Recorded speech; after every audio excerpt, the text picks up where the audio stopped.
Shalom, Bapak Ibu Saudaraku yang dikasihi Tuhan Yesus. Salam damai sejahtera buat saudara semua dimanapun berada. Pagi ini saya kembali mengajak, marilah kita bersatu teduh dan berdoa dalam renungan penuntun kehidupan setiap hari. Kiranya damai sejahtera Allah dan tuntunan Roh Kudus menyertai kita sepanjang hari ini. Tema renungan pagi ini, mempertahankan cinta. Nats Alkitab terdapat di dalam Yudas 1 ayat 21. Demikianlah firman Tuhan. Peliharalah dirimu demikian dalam kasih Allah, sambil menantikan rahmat Tuhan kita, Yesus Kristus, untuk hidup yang kekal. Bapak, Ibu, dan saudaraku yang dikasihi Tuhan Yesus, pada umumnya setiap pasangan yang menikah dilandaskan karena cinta. Cinta merupakan hal yang sangat esensial. Cinta membuat pasangan selalu merindukan dan selalu saling memperhatikan satu sama lain. Tetapi keadaan menjadi berubah setelah menikah. Contohnya saja, dulu ketika pasangan masih taraf pacaran atau tunangan, memberi hadiah kepada kekasih ketika berulang tahun pasti tidak pernah terlewatkan. Paling tidak makan bersama di tempat yang spesial. Namun setelah menikah, seringkali pasangan melewatkan perhatian-perhatian kecil kepada pasangannya. Seperti tidak lagi diberikan hadiah atau ucapan selamat ulang tahun. Ada beberapa alasan.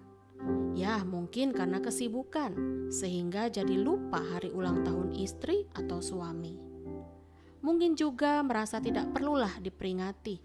Toh sudah menikah, segala sesuatu dilewati bersama. Beberapa pasangan juga merasa tidak perlu merayakan hari jadi pernikahan, karena kebanyakan mereka berpikir, selama hubungan suami istri masih baik-baik saja, rasanya setiap hari pun seperti hari jadi pernikahan.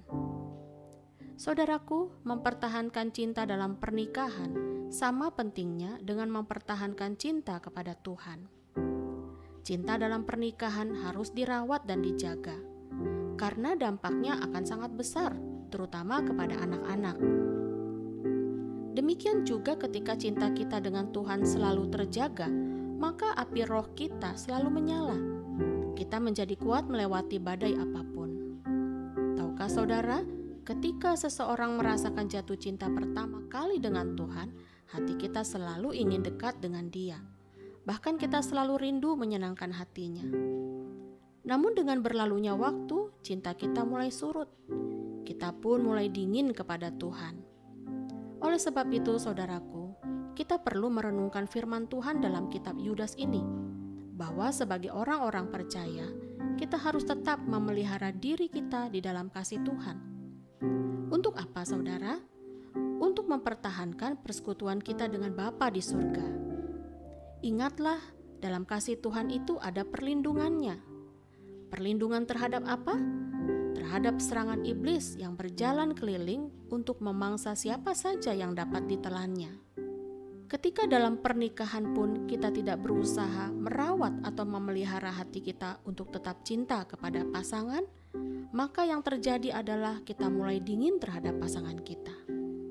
Akibatnya kita mulai mudah kecewa, kita mulai mempersalahkan kekurangannya, kita menjadi sering berselisih dan sulit untuk memaafkan pasangan.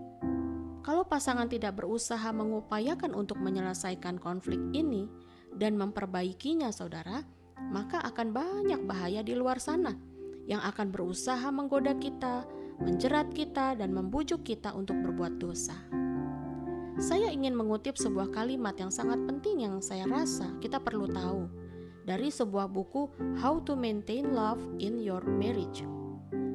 Bahwa bahagia dan harmonis dalam pernikahan tidak terjadi dengan sendirinya. Cinta perlu dirawat, karena cinta yang tidak dirawat akan berdampak pada hilangnya keintiman dalam pernikahan. Saudara, hubungan kita dengan Tuhan pun harus diupayakan untuk tetap terjaga.